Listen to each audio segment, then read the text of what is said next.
kasaysayan, kababalaghan, politika, current events, at iba pa. Huwag magpahuli, ating alamin. Tuklasin dito sa Historiador Filipino.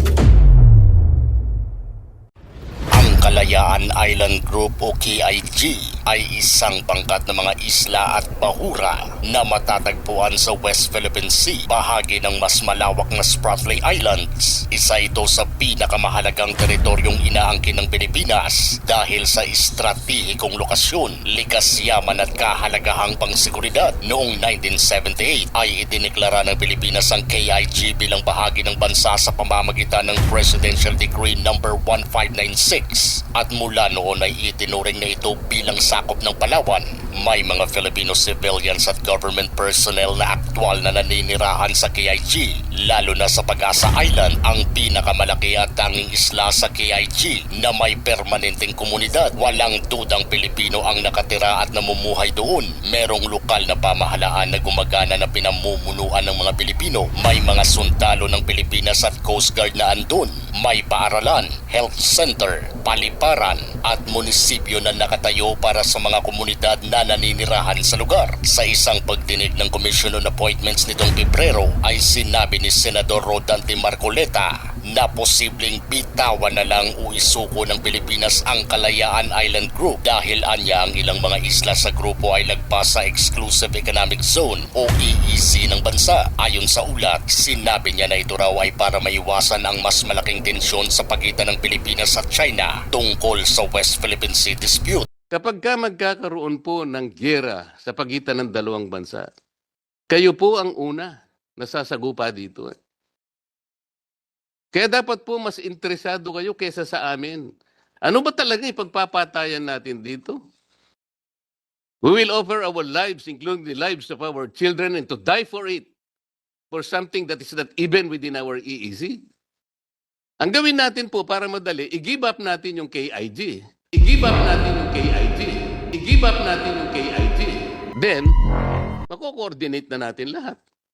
But until and unless nandun yung KIG, wala nga po nasa labas po ng ating exclusive economic zone. Paano po malalagay sa entire West Philippine Sea?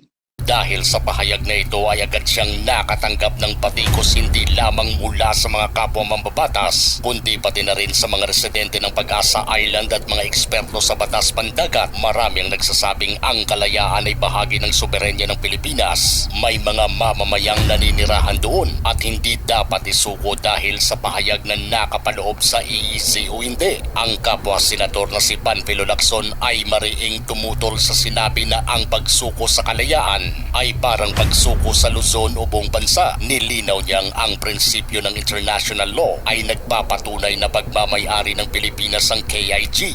And Pag-asa Island is a barangay of the Kalayaan Island Group Municipality of Palawan, the province of Palawan.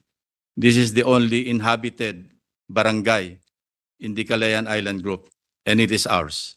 Ang Malacanang mismo ay nagpahayag na hindi susuko ng Pilipinas kahit isang pulgadang lupa sa KIG at ang posisyon ng bansa sa West Philippine Sea ay ipagpapatuloy pa rin. May mga taga-Pag-asa Island din na mariing tumulig sa at pinanawagan na alisin ang kanyang pahayag sa record ng Senado dahil nakakasakit ito sa mga taga-rehiyon.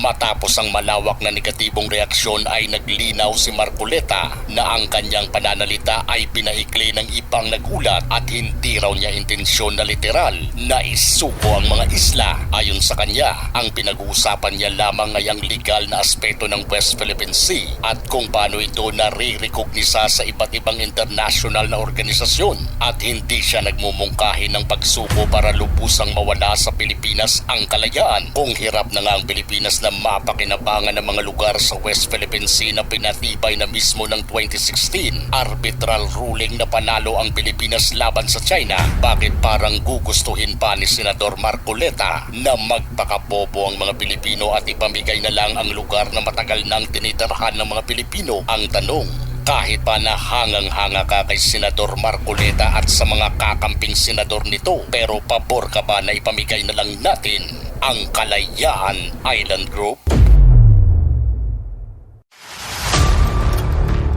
Kung gusto nyo ng mga ganitong klaseng videos, panoorin, pindutin ang notification bell, mag-subscribe at i-share sa mga kaibigan. Maraming salamat po. Hanggang sa susunod dito sa Historiador Filipino.